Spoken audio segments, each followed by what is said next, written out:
आज का के लिए पहला पत्रस उसका व्हाट इज द रेफरेंस अच्छा Chapter 1, 1 Peter chapter 1, verses 1 to 5. 1 से 5 तक पतरस की ओर से मेरी आवाज आ रही क्या? आ रही पढ़ी।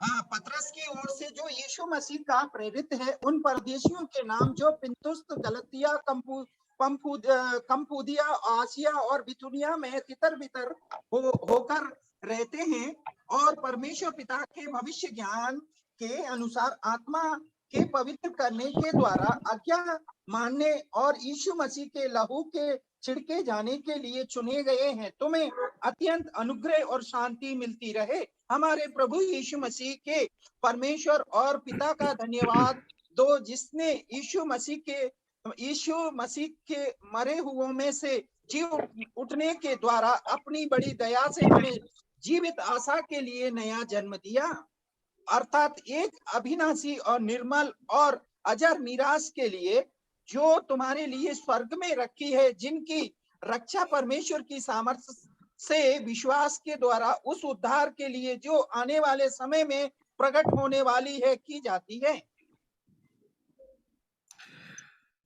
When we think about this topic, heavenly lifestyle, we may be thinking that there are very few verses we see here and there in the Bible. हम जब स्वर्गीय जीवन शैली के विषय में हम लोग देखते हैं तो हमें ऐसा लगता है कि कुछ ही ऐसे वचन परमेश्वर का वचन में यहाँ वहाँ ही हम लोग देख सकते हैं, ऐसा हमें लगता है। But when we look into the Bible with more observation, we see about the citizenship of heaven and the lifestyle of a heavenly citizen in all through the Bible.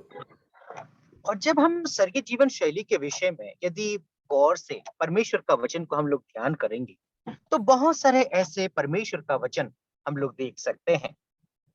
Actually, this passage, 1 Peter chapter 1, verses 1 to 5, that was not in my study list, but last week when I read this passage, I could see great truth about heavenly lifestyle in this passage.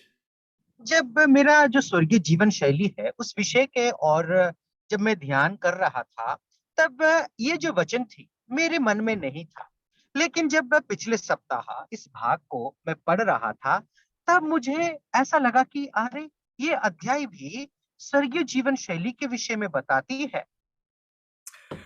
When we read these 5 verses, it might be difficult for us to understand in a first reading. जब इन पांच वचनों को हम पढ़ेंगे तो पहली बार जब हम पढ़ेंगे तो हमें स्वर्गीय जीवन शैली के विषय में हमें समझ में नहीं आएगा। Actually, this letter was written by Apostle Peter. We know who is Peter. He was a fisherman. और इस पत्री को किसने लिखा? वो पतरस है। और पतरस कौन था? एक मछुआरा था। He was not educated, but when we read this book, it is very hard for even the educated people to understand. और वो ज्यादा शिक्षित नहीं थे, लेकिन फिर भी इस पत्री को आप पढ़ेंगे तो आपको ऐसा लगेगा कि बहुत कठिन शब्दों को यहाँ पर इस्तेमाल की गई है। So in order to understand this passage, we need to keen much attention with the help of the Holy Spirit. और इस भाग को हमें समझना है तो बहुत ध्यान से पवित्र आत्मा का अगुवाई से हमें इस अध्याय को समझने की जरूरत है। Peter is writing to some people who are scattered around the Asia Minor region. और पतरस किन लोगों को लिख रहे हैं? ना एशिया जो प्रांत है उन प्रांत में कुछ लोग बिखरे हुए थे, उन लोगों को इस पत्री को लिख रहे हैं। That means because of persecution, these people have fled from their own country to the other parts of the Asia Minor. और हम जब देखते हैं तो सतावटी के कारण कुछ लोग एशिया प्रांत में इधर-उधर वे लोग तितर-बितर हुए थे। When Peter is writing them this letter, these brothers and sisters who are suffering persecutions and they are living a difficult life in their areas, they might be thinking it is difficult for us to live a heavenly lifestyle in this world. और जो लोग तितर-बितर हुए थे सतावटी के कारण, वे लोग ऐसे सोचते होंगे एक मसीही जीवन और एक स्वर्गीय जीवन शैली हमें जीना बहुत ही कठिन विषय है। But when we see Peter, he is writing them from a different angle. जब पतरस की उस लेखन के विषय में हम लोग देखते हैं, एक अलग तरीके से उन लोगों को समझाते हैं। He is looking to these people of the believing brethren who are scattered from the heavenly viewpoint. और वो किस तरीके से देखते हैं कि स्वर्ग के जो नजरिया होती है, उस नजरिया से इन विश्वासियों को वो देख रहे थे। Actually, when we are living in this world with difficulties and troubles and sickness, we may not be thinking such great things about heaven. But when we go into the viewpoint of God and looking down from heaven, it is very exciting to see how blessed we are. और जब हम इस संसार में दुख और कष्ट भरा जीवन को व्यतीत करते हैं, तब हमें उस स्वर्गीय जीवन शैली के विषय में ज्यादा हमें समझ में नहीं आता। लेकिन परमेश्वर की नजरिया से स्वर्ग से होते हुए इस संसार को यदि हम लोग देखेंगे, तो ये जो जीवन है बहुत ही अद्भुत और अनमोल है। You know, when he looks into the these believers, Paul is calling them three kinds of names. और जब पॉल पीटर अच्छा Sorry, Peter. Sorry, Peter. और जब इन लोगों को देखते हैं, तीन तरीके का नाम पतरस जो है उनको बुलाते हैं। I have colored three words into the English text, but I couldn't find that in Hindi because I don't know what is the exact translation in Hindi. Okay, मैं अंग्रेजी में जो है तीन ऐसी शब्दों को उसमें रंगत मैंने किया है, हिंदी में मैं समझा दूंगा। But you can find it in Hindi. First word he used there is pilgrims. और पहला जो शब्द है वो वहां पर इस्तेमाल करते हैं परदेशी। And second word he used there is elect. और दूसरा जो शब्द है वो है चुने हुए हैं। And third word he used is born again or begotten. और तीसरा जो शब्द को वो इस्तेमाल करते हैं वो है नया जन्म लेना। Yeah, these scattered believers who are suffering, but Peter is viewing them from a higher point and calling them three special names. That is, you are elect, you are begotten, and you are pilgrims. और जब स्वर्ग की ओर से दृष्टिकोण करके बात देखते हुए और पतरस जो है तीन तरीके का नाम उनको जो है देते हैं, वो ये है कि आप सबके सब लोग प्रवासी हैं, परदेशी हैं। और दूसरा जो शब्द हम लोग देखते हैं वो तुम लोग चुने हुए हो। तीसरा आप लोग नया जन्म पाए हुए लोग हो। In the original language, the order is a little different. और जो ओरिजिनल भाषा में यदि हम लोग देखें तो फिर वहां पर कुछ शब्द थोड़ा सा अलग है। In original language, it writes like this: Peter, an apostle of Jesus Christ, to the elect. That is, elect is given the first place. और जब जो ओरिजिनल भाषा में यदि देखें तो फिर वहां पर प्रेरित पतरस जो चुने हुए लोगों को लिखते हैं करके लिखा गया है। जो चुने हुए शब्द है वो सबसे पहले आता है। So when the readers are getting this letter and reading at first itself, they will see that Peter is mentioning them, you are the elect of God. और जब पतरस इन लोगों को देखते हैं तो फिर सबसे पहला शब्द आता है, तुम लोग परमेश्वर के द्वारा चुने हुए लोग हो। How beautiful name it is that God is calling us his own elect people. और ये कितनी सुंदर और मनोहर बात है कि परमेश्वर अपने लोगों को जो है चुने हुए लोग करके बुलाते हैं। By whom we are elected? हम किसके द्वारा चुने हुए हैं? It says in verse 1, it says by triune God, by Father, by Son, and by the Holy Spirit, the triune God had elected us. किसके द्वारा चुने हुए हैं? पहला वचन में हम लोग देखते हैं तो फिर त्रिएक परमेश्वर के द्वारा, पिता, पुत्र और पवित्र आत्मा के द्वारा हम चुने हुए हैं। When did we? When are we elected? हम कब चुने हुए हैं? It was elected before the foundation of the world. और हम जो है जगत की जो स्थापना से पहले ही हम चुने हुए हैं। In verse 2, we see about the foreknowledge, and when we connect that with 1 verse 20, that we are elected in Christ, and it was done even before the foundation of the world. और हम दूसरा पद को और पहला पद का 20वां अध्याय को यदि हम तुलनात्मक तरीके से देखें तो हमें समझ में आएगा कि जगत के स्थापना से पहले ही परमेश्वर हम सबको चुने हैं। Though we are elected even before the foundation of the world, when did it happen? और जब हम जगत की स्थापना से पहले ही चुने हैं, लेकिन फिर भी कब ये हुआ है And how it is happened? और वो कैसा हुआ है? Actually, when we are born again, that experience happened when we believed in the Lord Jesus Christ. और वो जब हम उद्धार पाए हैं, जब नया जन्म पाए हैं, वो अनुभव नया जन्म पाने के बाद ही हमें मिला है। So, through giving us a new life, we are given this election in practical. और ये जो चुने हुए बात है, परमेश्वर ने हमको चुना है, नया जन्म पाने के बाद ही हमें ये अनुभव हुआ है।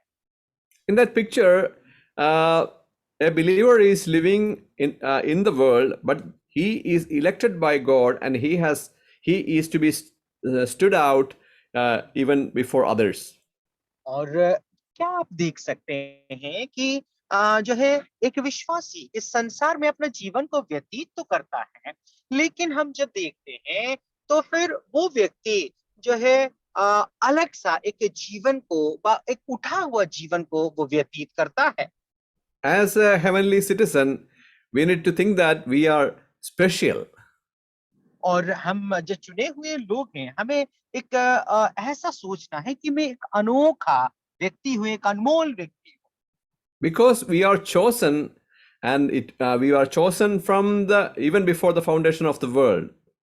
और हम क्योंकि हम चुने हुए हैं, और कब चुने हुए हैं? कि जगत की स्थापना से पहले ही हम चुने हुए हैं। Secondly, we are born again, and we have been given a new life which is connected to the eternity. और दूसरी बात ये है कि हम नया जन्म पाए हुए हैं। ये नया जन्म जो है क्या दर्शाता है? ना हमारी जो अनंतता को दर्शाता है। And thirdly, we are called as pilgrims. We live on this earth as aliens. और हम जो है प्रवासी व एक परदेशी करके बुलाए गए हैं कि हम इस जगत के नहीं हैं। उस तरीके से संसार में हम अपना जीवन को व्यतीत करते हैं। Actually, those believers are in their physical background also they are aliens, because they are fled away from their own country. और जो विश्वासी वहां पर थे, वो लोग भी जो है परदेशी थे, क्योंकि वे लोग अपने देश से भाग गए थे। But as a heavenly citizen, we are all aliens. और जैसे कि हम स्वर्ग के नागरिक हैं, हम सब के सब भी एलियन हैं, और हम सब के सब भी प्रवासी हैं। While we come to the US, at first we will get a green card to stay here. और जब हम अमेरिका में जब आते हैं तो सबसे पहले हमें हरा रंग की एक कार्ड दी जाती है।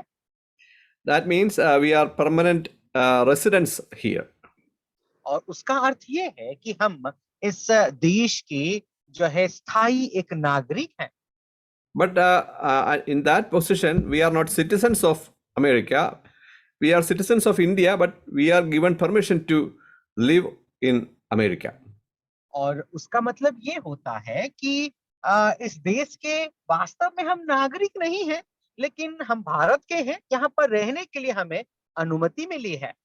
And we are all given a special number. The number is called alien number. और जो है हमें एक अनोखा नंबर दी जाती है, एक अलग का नंबर दिया जाता है। वो नंबर एक परदेशी नंबर होती है। Actually, when the children hear about this term alien, that means coming from some other planets to this world. जब परदेशी करके उस शब्द को एलियन का नाम से वो लोग सुनते हैं, तो उनको ऐसा लगता है कि एक दूसरे दुनिया से कोई इस संसार में व हमारे देश में आया है। उनको ऐसा महसूस होता है, छोटे बच्चों को। The same word is used in the Bible for a heavenly citizen. और ऐसे ही शब्द को परमेश्वर का वचन में एलियन का शब्द जैसा ही शब्द को इस्तेमाल किया गया है। See, we are in outward appearance, we are the same with all the citizens of this world. और बाह्य कृति से देखें तो इस संसार के नागरिक के समान हम भी हैं। Our all physical stature and our inward things, everything are the same with human beings. और जब हम शारीरिक तौर पर जो गठन को हम लोग देखते हैं, अंग को देखते हैं, तो इस संसार के लोगों के जैसे ही हम भी हैं। But when we are born again, what change will happen in our life? जब हम पुनर्जन्म को पाते हैं, तो हमारे जीवन में कौन सी ऐसी परिवर्तन दिखाई देती है व आती है?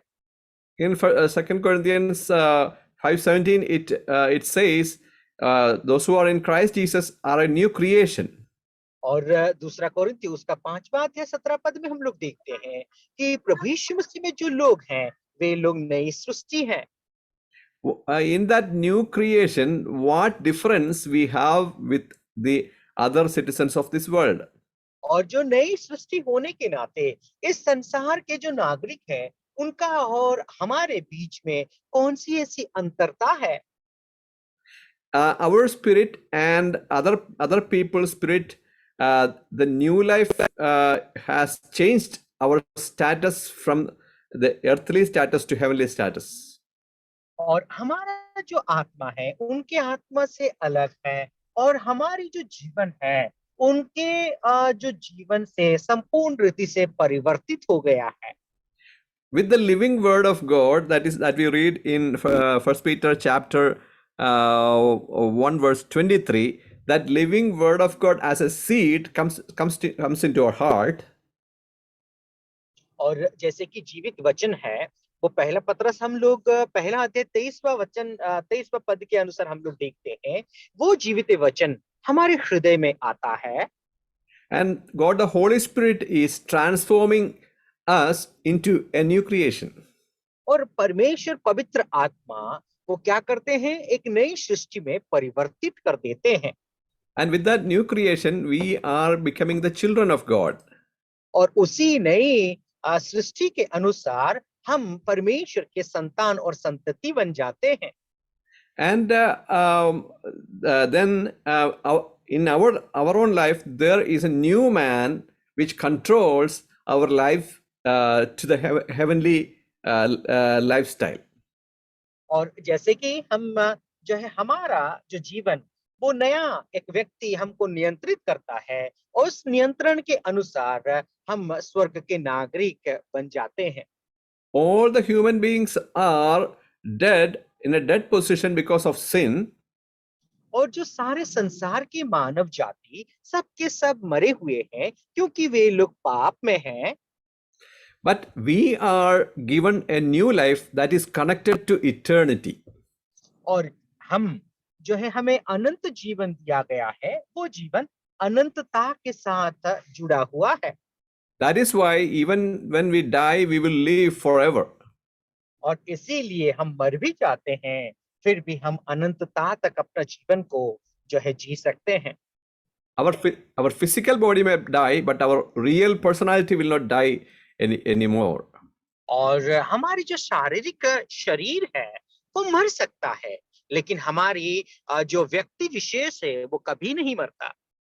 And that is why we are called pilgrims and aliens. और इसीलिए हम परदेशी और प्रवासी करके हम बुलाए जाते हैं। And Trinity, God, the triune God, how he involved in this election. और जो त्रिएक परमेश्वर है वो चुनने में कैसा उनका कार्यकारिणी है। In verse 2 we see in verse 1 and 2 we see the names of Father, Spirit and Jesus Christ. और पहला और दूसरा पद को हम लोग जब देखते हैं, पिता, पवित्र आत्मा और प्रभु यीशु मसीह का नाम वहां पर लिखा गया है। What did Father do? पिता परमेश्वर ने क्या किया?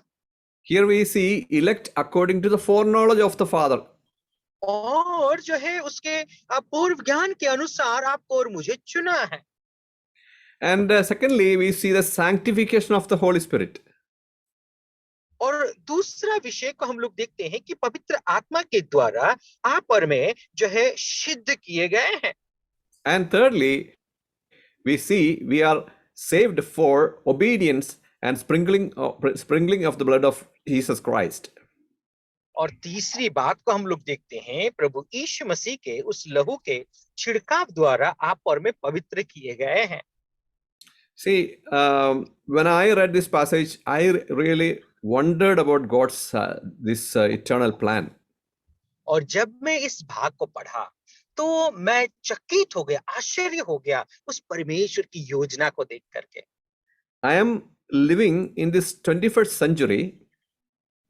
मैं इस 21वीं शताब्दी में मैं अपना जीवन को व्यतीत करता हूं। But before God created this world, before anything was created, God foreknew my name to elect for his purpose. जब इस जगत की स्थापना हुआ ही नहीं था, फिर भी परमेश्वर जो है मुझे, मेरा नाम को वो जानता था और मेरे को वो चुनेगा। Not only he knew my name, he elected me to his eternal plan. और वो मेरा नाम को ही नहीं जानता था, बल्कि वो अपनी अनंत योजना में मुझे चुन लिया था। Dear brothers and sisters or children who are born again, you are all elected, and it was done even before the foundation of the world. प्यारे भाई और बहनों और मेरे बच्चों, आप लोग इस बात को ज्ञात हो जाए कि परमेश्वर ने जगत का स्थापना करने से पहले ही हम सबको चुना है। My parents, they even knew me and they put a new name for me just after my birth. और मेरे माँ बाप जानते हैं मुझे, जो है जानते हैं, पैदा होने से जो है होने के बाद मुझे जानते हैं, और होने के बाद मेरे नाम को उन्होंने रखा है। The parents are receiving their children as a gift of God. They don't know who is going to be born when they got married, and what kind of a baby he will be and what he is going to be. No one knows that. और कोई भी नहीं जानता कि जो है शादी होने के बाद कौन से बच्चे पैदा होंगे, कैसे होंगे, कोई नहीं जानता है। See, dear brothers and sisters, we are in the hand of God, not just after our birth, but even before the birth, even before thousands of years of our birth, and we are how much safe in the hands of God. मेरे प्यारे भाई और बहनों, आप देखिए कि परमेश्वर के हाथ में आप और मैं कितना सुरक्षित है। हमारा जन्म होने से पहले, हमारा जन्म होने के बाद भी परमेश्वर के हाथ में आप और मैं सुरक्षित हैं। Also, this is not just a plan, but triune God, Father, Son, and the Holy Spirit, and three personalities of the Godhead. The one God with the three personalities involved in this election.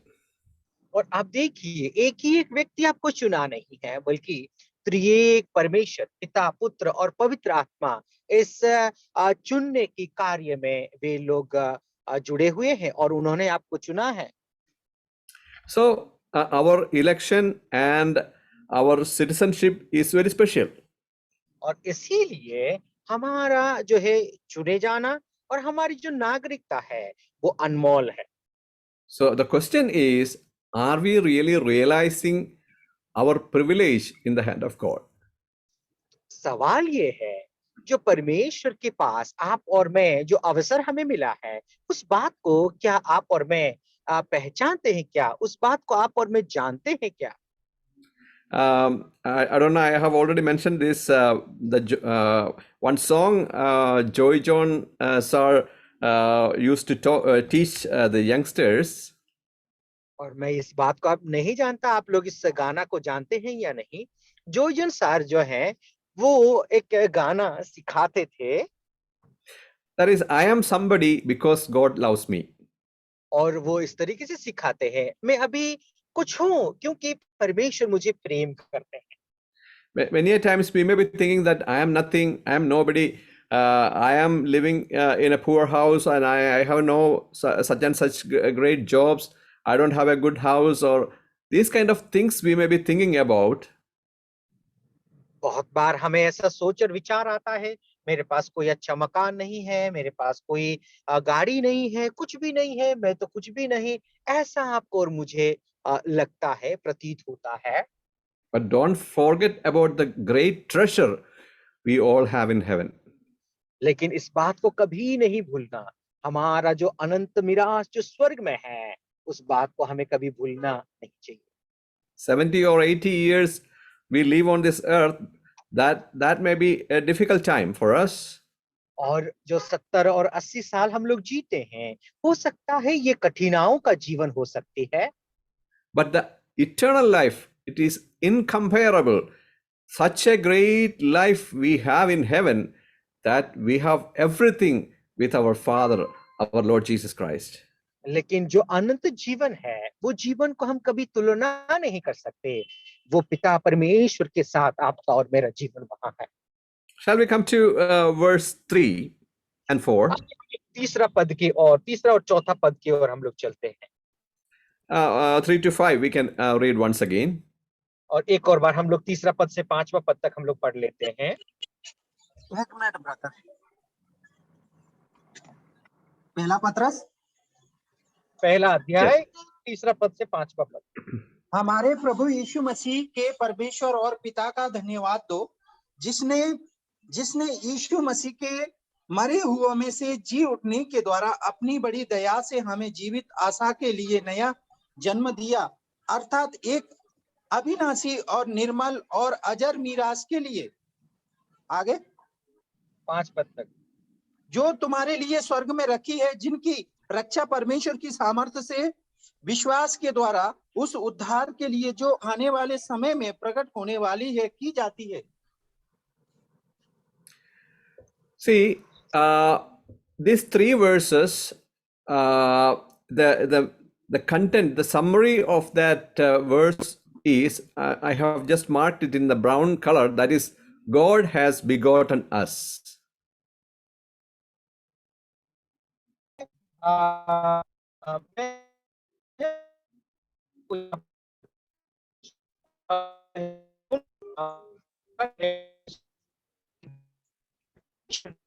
Sivir, sound is not coming.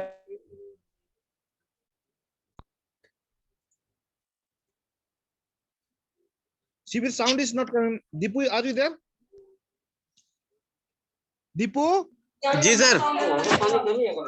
Hello, can you hear me? Yeah. Okay, I will continue, sir. Let us continue. Okay. When we read these three verses together, the main summary of that passage, I have just given a brown color for that in English. That is, God has begotten us. और जो यहाँ पर जो brown colour में आप जिसको देख रहे होंगे, ये कलर में इसलिए दिया गया जिसके कारण, जिसमें इस प्रकार से लिखा है कि परमेश्वर ने उनको जो है गोद लिया है और उनको संतान बनाया है। So the new life, the born again experience, that is the main topic of these 3 verses. और ये जो नया जीवन है वो इसका मेन और जो मुख्य उद्देश्य है इस जीवन का, और जो 3 रंग मैंने आपको दिए हैं और 3 वचन दिए हैं। And how God has begotten us, that is what I have marked in red color, that is according to the abundant mercy of God. और हम कैसे हमारा एक नया जन्म हुआ है, वह कैसे हम उसके लेपालक के पुत्र बन गए हैं, वो इसीलिए मैंने तीन रंगों में दिया गया है कि प्रभु यीशु मसीह के उस दया के द्वारा वो हमारा नया जन्म हुआ है। And secondly, through the resurrection of our Lord Jesus Christ. और दूसरा बात है प्रभु यीशु मसीह के पुनरुत्थान के द्वारा ये नया जीवन हमें मिला है। In Ephesians chapter 2, the same idea is brought there by Apostle Paul. और इफिसियों के पत्र 2 अध्याय में इसी प्रकार की विचारधारा को वहां पर प्रेरित पौलुस रखते हैं, इसको हम देख सकते हैं। And in that passage, Paul is telling that God has saved us because of his great love. और वहां पर पौल इस रीति से कहते हैं कि परमेश्वर ने हमको बचाया है और हमको छुड़ाया है उसके बहुत और अति महान प्रेम के द्वारा। And three particular words he uses there is one, great love, second is abundant mercy, and third one is surpassing grace. और वहां पर प्रेरित पौलुस 3 मुख्य शब्दों को और वाक्यों को इस्तेमाल करते हैं। पहला महान प्रेम, दूसरा महान करुणा और तीसरा वो महान दया को वो इस्तेमाल करते हैं, और वो अनुग्रह है जो सबकी सोच समझ से परे रहता है। उन 3 वाक्यों को पौलुस ये इस्तेमाल करते हैं। So the same idea Peter also bringing here. और उसी प्रकार के विचार को यहाँ पर पतरस भी यहाँ पर रखते हैं। According to his abundant mercy, he has begotten us. और उसने अपनी वो महान और अपनी दया के द्वारा उसने हमको अनुग्रह के द्वारा हमको बचाया है।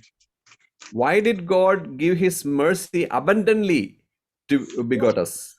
क्यों परमेश्वर ने जो है वो अनुग्रह को बहुतायत के साथ अनुग्रह दिया है, ताकि हमको वो नया जन्म दे सके और हमको लेपालक पुत्र बना सके। Because without mercy, we are not at all eligible to get this great salvation. क्योंकि बिना अनुग्रह और दया के हमको उद्धार पाना ये तो अनहोना है और असंभव है। And when he elected us because of his mercy, but to give us that salvation, God has to give his only begotten Son to die on the cross, and through his resurrection, he helped us to. He made it possible for us to get the salvation. और मेरे प्रियो, इसी उस अनुग्रह और दया के कारण परमेश्वर को अपने प्रिय पुत्र प्रभु यीशु मसीह को भेजना पड़ा, ताकि वो हमारे पापों की खातिर उस कलवरी के क्रूस पर मरे, और उनके मारे जाने से हमको जो अनुग्रह के द्वारा वो नया जीवन और उद्धार मिल सके। When we worship the Lord, our God, our Father, and our Lord Jesus Christ through the Holy Spirit, and these truth will encourage our heart to give thanks to Him. और जब हम परमेश्वर की स्तुति, महिमा और आराधना करने के लिए बैठते हैं और करते हैं, तो जब हम इन बातों को स्मरण करते हैं, विचार करते हैं, तो ये वाक्य जो है हमको परमेश्वर की महिमा करने के लिए, आत्मा और सच्चाई से उसकी आराधना करने में हमको प्रोत्साहन करेंगे। Two particular phrases I have given a blue color there. That is, what God has begotten us for what? और यहाँ पर जो 3 वाक्य हैं जो आप नीले कलर में देख रहे होंगे, उनका उद्देश्य क्या है? क्यों परमेश्वर ने हमको जो है अपना संतान बनाया है? क्यों, किस कारण के लिए? And he has begotten us to a living hope, to an inheritance.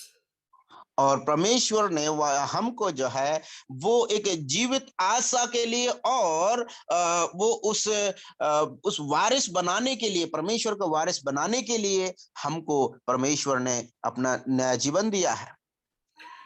So the thing we have read, I have noted it in a point by point style. और मैंने इस बात को बताने के लिए जो है बिंदु बिंदु के द्वारा उसको इस रीति से उसको बांटा है। God has begotten us to a new life with a living hope. परमेश्वर ने हमको जो है प्रिय संतान बनाया है एक नया जीवन के लिए, एक जीवित आशा के साथ। That is according to his abundant mercy. और वो पहला कारण है वो उसके परमेश्वर की अपार करुणा के द्वारा, and through the resurrection of our Lord Jesus Christ, दूसरा प्रभु यीशु मसीह के पुनरुत्थान के द्वारा, and towards to a living hope, and fourthly to an inheritance. और तीसरी बात है वो जीवित आशा के लिए, और वो परमेश्वर के वारिस होने के लिए उन्होंने हमको नया जीवन का नए आशा में हमको रखा है। Here also we see the importance of heavenly lifestyle. और यहाँ पर भी हम वो स्वर्गीय नागरिकता के जीवन का तरीके को और यहाँ पर हम देख सकते हैं। In the first two phrases, we see God has begotten us with His foreknowledge, and He elected us to His family, that is a heavenly kingdom. और यहाँ पर हम दो वाक्यों को इस प्रकार से पढ़ते हैं।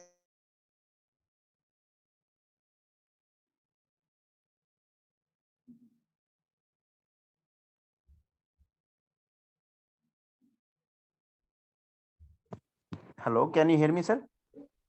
I think somebody muted me. Okay.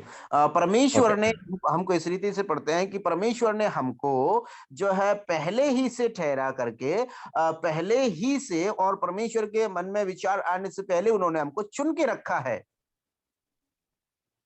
because we are elected to the heavenly purpose, we are heavenly citizens, and the other two reasons why we are elected, that is for the hope.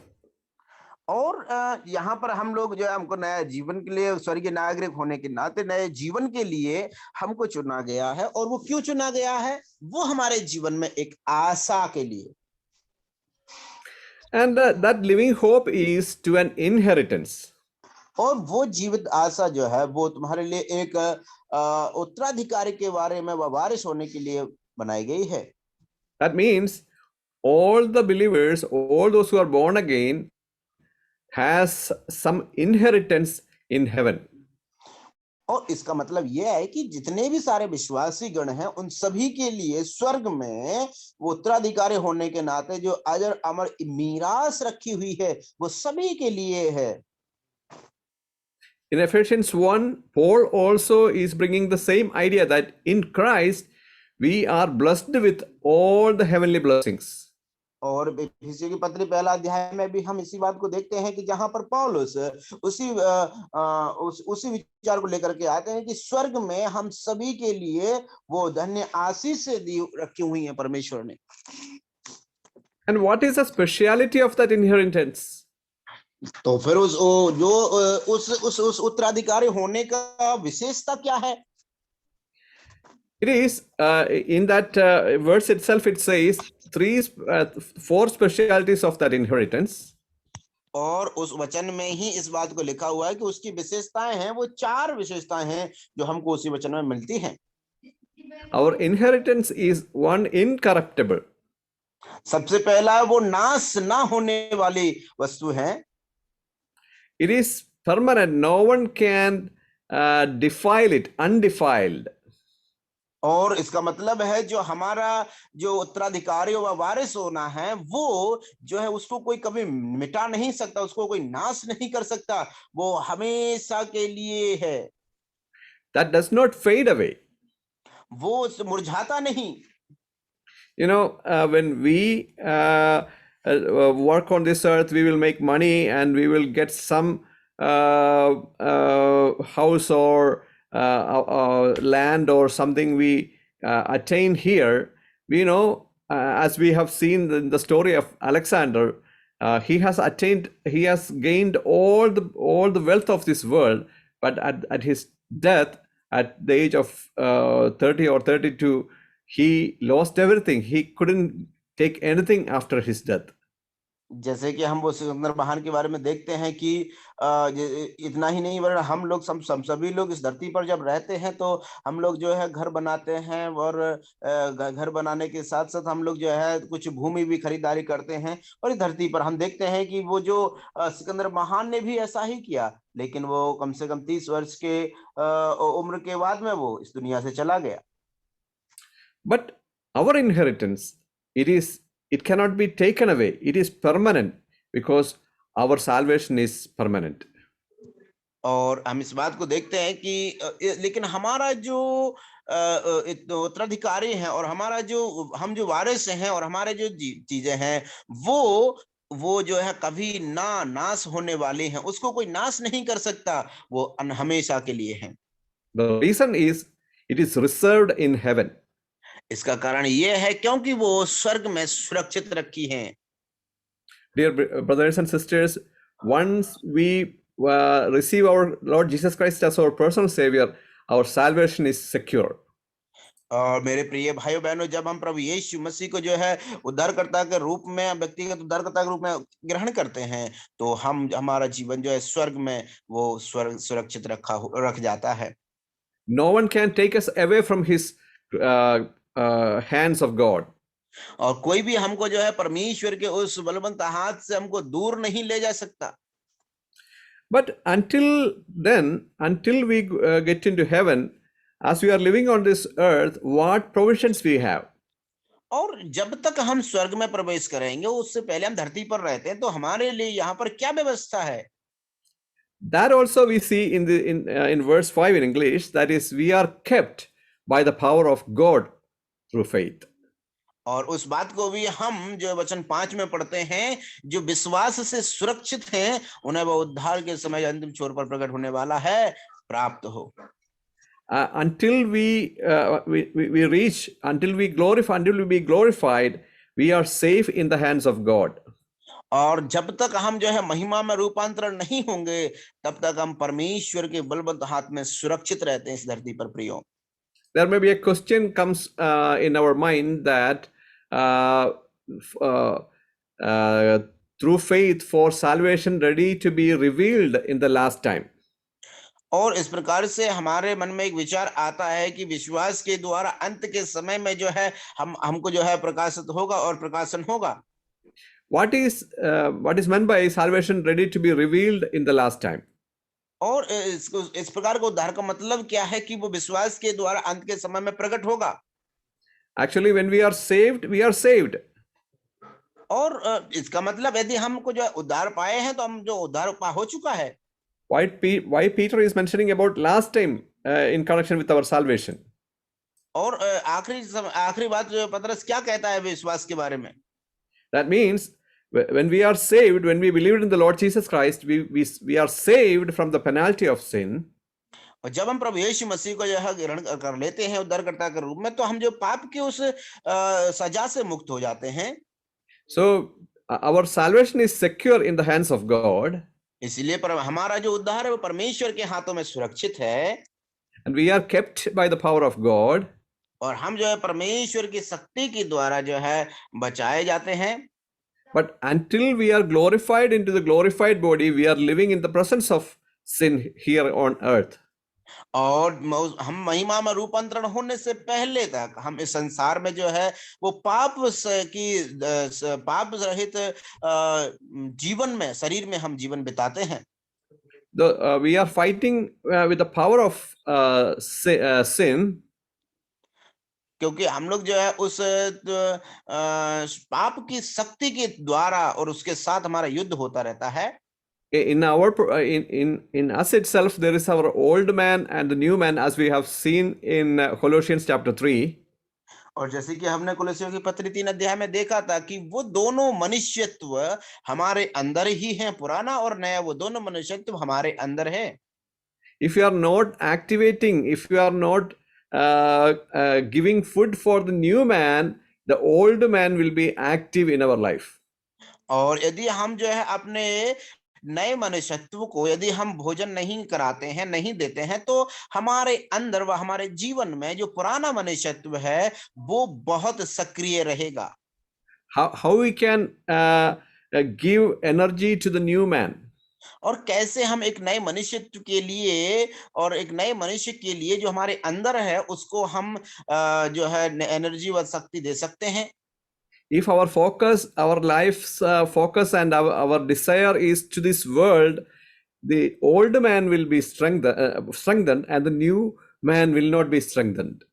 और यदि हमारी यही इच्छा रहती है कि इस संसार में जब हम रहते हैं तो हमारा जो पुराना मनुष्यत्व है वो ही केवल शक्तिशाली हो, वरन जो नया मनुष्यत्व है वो दुर्बल भी हो, कोई प्रॉब्लम नहीं, ऐसा ऐसा हम सोच सकते हैं। तो But when we are controlled by the Holy Spirit and when we read and meditate the Bible every day, and if we live according to that, our new man will be strengthened and we are able to fight against the sin.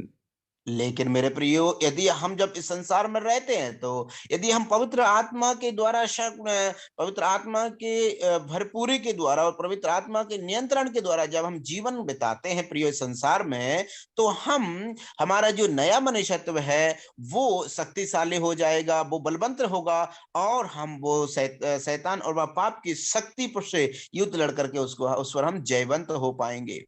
So the completion of our salvation, that means we are taken away from the presence of sin, will happen on the last day. इसलिए हमारा जो उद्धार का जो पूर्णीकरण जो है, जो उस समय में जब हम जो है महिमा में रूपांतरण होंगे, उस समय में हमारा उद्धार का पूर्णीकरण होगा। But two things are very clear. Our salvation is secure and we have a heavenly protection and provision while we are living on this earth. इसीलिए मेरे प्रियो, हमारा दो बातें पक्की हैं कि पहला, हमारा जो उद्धार है वो सुरक्षित है परमेश्वर के हाथ में। दूसरा, हम जो है परमेश्वर के द्वारा जो है इस धरती पर जब हम रहते हैं तो वो सुरक्षित हैं। And one more thing I would like to mention before closing. और अंत करने से पहले दो बातें और मैं आपके साथ साझा करना चाहूंगा। From verse 1 till verse 5, we have seen many things God has done for us. और एक वचन से लेकर के वचन 5 तक हमने इस बात को देखा कि बहुत सारी ऐसी बातों को हमने देखा जो परमेश्वर ने हमारे लिए की है। Even before the foundation of the earth, God has foreknew us and predestined us for his election. और हम इस बात को देखते हैं कि परमेश्वर ने जगत की उत्पत्ति से पहले ही हमको जो है चुन लिया है, वह अपने में ही जो है हमको प्रकट किया है। And Holy Spirit sanctified us and Christ's blood purified us. And later we see God's mercy has poured on us and we are saved. और मेरे प्रियो, हम इस बात को देखते हैं कि वो पवित्र आत्मा के द्वारा हमको जो है वो शुद्ध व पवित्र किया गया है, और प्रभु यीशु मसीह के पवित्र लहू के द्वारा जो क्रूस पर बहाया गया उसके द्वारा हमारा शुद्धिकरण हुआ है। और इन सब बातों के द्वारा हम परमेश्वर की दया से, अनुग्रह से हम उनमें बने रहे हैं। All these things have done only by the grace of God. और ये सब कुछ प्रक्रिया और सारे कार्य जो है केवल और केवल प्रभु यीशु के अनुग्रह के द्वारा ही हुए हैं। And again it says that because we are born again, we have a great inheritance that is kept in heaven and that is safe in heaven. और क्योंकि हम जो है परमेश्वर में के द्वारा नया जन्म पा चुके हैं, इसलिए हमारे जीवन में जो आशा है वो ये है कि हमारा जो उत्तराधिकार स्वर्ग में सुरक्षित है, विश्वास के द्वारा वो सुरक्षित है परमेश्वर के हाथ में, स्वर्ग में। And while we are living on this earth, we are protected by the power and the might of God. और जब तक हम इस धरती पर रहते हैं तो हम परमेश्वर की शक्ति और परमेश्वर की सामर्थ्य के द्वारा जो है हम जो है बचाए जाते हैं, सुरक्षित हैं। But here we see one word, faith. और यहाँ पर लेकिन एक वाक्य जो हम देखते हैं जहां पर लिखा हुआ विश्वास। We know faith is the human part that connects to this God's great plan. और हम इस बात को देखते हैं कि विश्वास एक वो वाक्य है जो परमेश्वर से हमको मिलाता है, परमेश्वर की योजना से हमारा मेल कराता है। Actually, faith also is given by the grace of God. विश्वास भी यद्यपि परमेश्वर के अनुग्रह के द्वारा ही दिया गया है, but faith is part of our response. लेकिन विश्वास जो है हमारे उत्तर का एक भाग है, हिस्सा है। My question is, even then all the believers are same in position because God has elected us. क्योंकि मेरा एक प्रश्न इस प्रकार से है कि हम सभी की जो अवस्था है, वह स्तर है, वो समान है क्योंकि परमेश्वर ने हमको चुना है। Maybe in this world there may be some difference of